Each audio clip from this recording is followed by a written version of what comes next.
this next installment of Friday Fuel and Five, brought to you by Sweet Ransom Diversity Consulting, and I'm Robin Sweet Ransom.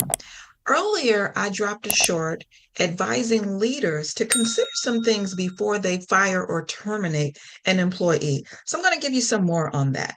So before you terminate an employee, ask yourself these five leadership questions. Number one, have you given clear standards and timelines? Have you made your expectations known to this individual or individuals?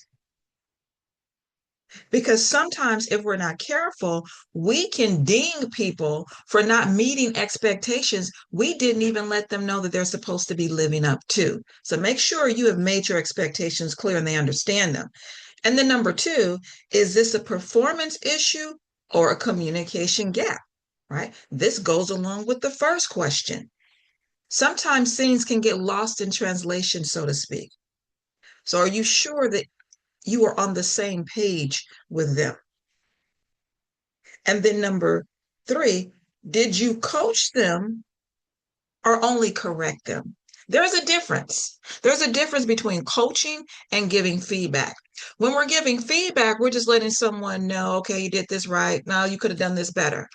When you're coaching them, you are exploring why they made the decision they made and why perhaps they didn't do something that you thought would have been a better decision or better way to perform a task. You see what I'm saying? So, did you provide them with some coaching? And number four, can you articulate the specific harm their behavior causes? So are they moody and they're hard to deal with and no one wants to work with them? Okay, I can see how that is affecting workplace productivity. So can you articulate that to them if it's strictly a behavior problem and it has nothing to do with their work product? And then number five, are you firing them in frustration or in fairness? Let that sink in. Because sometimes we get fed up with people and we're ready to say, out the door, I'm done with you. And it could be because our personalities clash and they could really be a good employee. So those are some things to think about. Now, after considering those questions, if you still feel, no, I got to let this person go, this is no longer a good fit for them, fine. But make sure your ducks are in order and that you are protecting the company because you don't want to give space for that person to feel retaliated against. Oh, they just don't like me, and that's why they're doing this to me. And then ensnare your company into an unnecessary lawsuit. All right, those are some things to think about because also remember this, it costs a lot to replace an employee.